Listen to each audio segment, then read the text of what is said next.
जय हिंद। हम पढ़ रहे थे अफ़गानिस्तान के बारे में। आज अफ़गानिस्तान के बारे में वीडियो का पार्ट 2 है। देखो, कुछ स्थानों पर आपको इससे पहले वाली वीडियो में बता चुके हैं कि अफ़गानिस्तान की राजधानी कहाँ है, काबुल है। महमूद गजनवी कहाँ का रहने वाला था, गजनी का। और महमूद गौरी ने गौर में तुर्क साम्राज्य की स्थापना की थी। ये बामियान शहर है, ठीक है ना। ये बामियान शहर में महात्मा बुद्ध की मूर्ति थी, जिसे तालिबानियों ने क्या कर दिया, विस्फोट करके उड़ा दिया था, ठीक है ना। अब तालिबानियों की कहानी आपको बताते हैं। तालिबान कहाँ से आए, क्या हुआ, तालिबान कैसे, इनको तालिबान बोला गया, इसके कैसे अफगानिस्तान स्वतंत्र हुआ, इसके बारे में अभी चर्चा करते हैं। देखो, तालिबानियों का उद्भव कैसे हुआ है, इस बारे में हम पढ़ते हैं। देखो, सबसे पहले जो अफगानिस्तान स्वतंत्र हुआ था वो ब्रिटिशों से स्वतंत्र हुआ 1919 में। जब अफगानिस्तान स्वतंत्र हुआ था तो उन्होंने जो है उसके बाद राजशाही की शुरुआत कर दी। राजशाही की शुरुआत करी तो वहाँ पर शाहवंश चलने लग गया। शाहवंश का आखिरी शासक था जहीर शाह। जहीर शाह जो है, जहीर शाह का ही सेनापति था दाऊद खान। एक बार जहीर शाह क्या हो जाते हैं, बीमार हो जाते हैं और ये अपने इलाज कराने जो है यूरोप चले जाते हैं। जब ये यूरोप जाते हैं तो ये दाऊद खान जो है तख्ता पलट कर देता है और तख्ता पलट करके गद्दी पर बैठ जाता है और लोगों को विश्वास दिलाता है कि ये उनके लिए जो है संवैधानिक व्यवस्था को क्या करेगा, लागू करेगा। और इसने जो है हालांकि संवैधानिक व्यवस्था को लागू किया था, लेकिन इसने सारे पद स्वयं ही रख दिए। प्रधानमंत्री स्वयं बन गए, राष्ट्रपति स्वयं बन गया, ये जो भी विदेश मंत्री था इसने सारे पद अपने ऊपर ही रखे। तो इससे जो लोग थे वो असंतुष्ट हो गए, तो जनता में विद्रोह होने लग गया। जनता में जब विद्रोह हुआ तो एक एक दल विद्रोही भी बन गया और विद्रोहियों का जो नेता नेतृत्व कर रहा था इसी विद्रोह को, तो पहली बात जो है शोर रिवोल्यूशन इसी को बोला जाता है। तो इसी विद्रोहियों का जो नेतृत्व कर रहा था वो कर रहा था नूर मोहम्मद तारिकी। नूर मोहम्मद तारिकी क्या कर रहा था, इस विद्रोह का नेतृत्व कर रहा था और उसने जो है कुछ टाइम बाद दाऊद खान को जो है रिप्लेस करके स्वयं जो है अफगानिस्तान का क्या बन गया, राष्ट्रपति बन गया। अब ये जो नूर मोहम्मद तारिकी था इसको फुल सपोर्ट था किसका, यूएसएसआर का। उस समय सोवियत संघ था, इसको उसका फुल सपोर्ट था।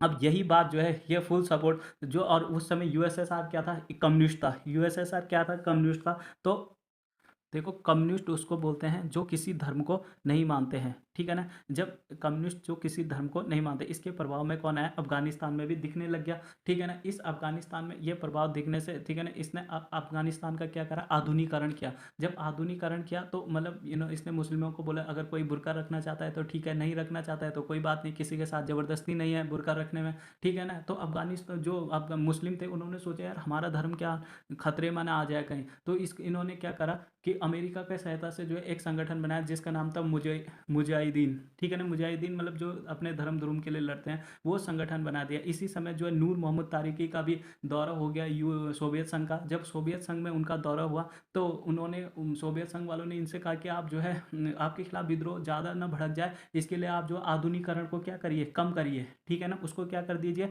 कम कर दिए। लेकिन इसका विदेश मंत्री था हफीजुद्दीन अमीन, वो प्रभाव में था अमेरिका के, और उसने जो है आधुनिकरण को क्या कर रखा है, बढ़ा रखा है, चाहे जनता इसके खिलाफ विद्रोह कर दे, ठीक है ना। बाद में जब जो है जैसे ही उसको पता लगा, जैसे वो रसिया सोवियत संघ से वापस आ रहा था, तो हफीजुद्दीन अमीन को ये पता लग गया कि नूर मोहम्मद तारिकी जो है मुझे पद से हटाने वाले हैं। इससे पहले ही उसने क्या कर दिया, नूर मोहम्मद तारिकी को क्या कर दिया, मार दिया। और गद्दी मिल गई किसको, हफीजुद्दीन अमीन को क्या मिल गई, गद्दी मिल गई थी। जब इसको गद्दी मिल गई तो देखो अब क्या होता है कि नूर मोहम्मद जो तारिकी था उसको कौन मार देता है, हफीजुद्दीन अमीन मार देता है। तो उस समय ये पूरा एरिया रसिया के पर, ये सोवियत संघ में आता था, सोवियत संघ में आता था। इन्होंने क्या करा कि इन्होंने क्या करा, इस जो ये वाला एरिया था इस पर, इधर वाले एरिया ये पूरा सोवियत संघ वाला होता था, और इन्होंने क्या कर दिया, इस पर अफगानिस्तान पर क्या कर दिया, आक्रमण कर दिया। जब आगे अफगानिस्तान पर आक्रमण कर दिया तो सोवियत अफगान वॉर क्या हो गया, शुरू हो गया, जो 1979 से 89 तक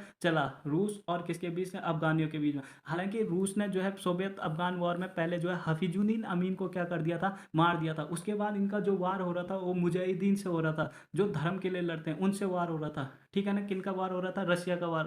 सोवियत संघ का वार किससे हो रहा था, अफगानों से हो रहा था, मतलब जो अपने धर्म के लिए लड़ रहे थे। अब जब सोवियत संघ को लग गया कि यार वो यहाँ जीत बहुत मुश्किल है जीतना, तो उसने क्या कर दिया, 1989 में अपने सैनिकों को क्या कर दिया था, वापस बुला दिया। और वापस बुलाकर क्या करा, देखो उन्होंने जब वापस बुलाया तो जो जहाँ जहाँ वो एरिया थे वहाँ गुटबाजी होने लगी। अफगानिस्तान में क्या होने लगी, अब गुटबाजी होने लगी। कोई एक गुट वहाँ पर, कोई दूसरा गुट, यानी वहाँ पर जो है सिविल गृह युद्ध शुरू हो गया। सिविल वॉर यानी गृह युद्ध क्या हो गया था वहाँ पर, शुरू हो गया था। ये बहुत बड़ी दिक्कत की बात थी वहाँ पर अफगानिस्तान। इसी बीच इन्होंने देखा कि यार जब हमारे साथ जो है हमारे सोवियत संघ के साथ जब हमने युद्ध लड़ा था, तो उसमें एक बेहतरीन नेता था जिसका नाम था उमर, उमर करके नाम था उसका। उस वो जो है बहुत भयंकर तरीके से जो है लड़ा था, और एक क्या था, वो एक छात्र था। तो बाद में जो है उसी को जो है, वो एक स्टूडेंट था, क्या था, वो छात्र था, और वो जो है बहुत भयंकर तरीके से किससे लड़ा था, सोवियत संघ से लड़ा था। इसीलिए क्या बोल इसीलिए जो है उन्होंने उस छात्र को जो है क्या बना दिया था, अपना प्रमुख मुख्य बना दिया। और वो पश्तो भाषा में ही छात्रों को क्या कहा जाता है, तालिब। और उसी ने अपना एक संगठन बनाया जिसका नाम था तालिबान।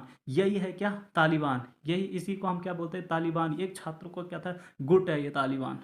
और मुल्ला उमर क्या बन गया, तालिबान का प्रमुख बन गया।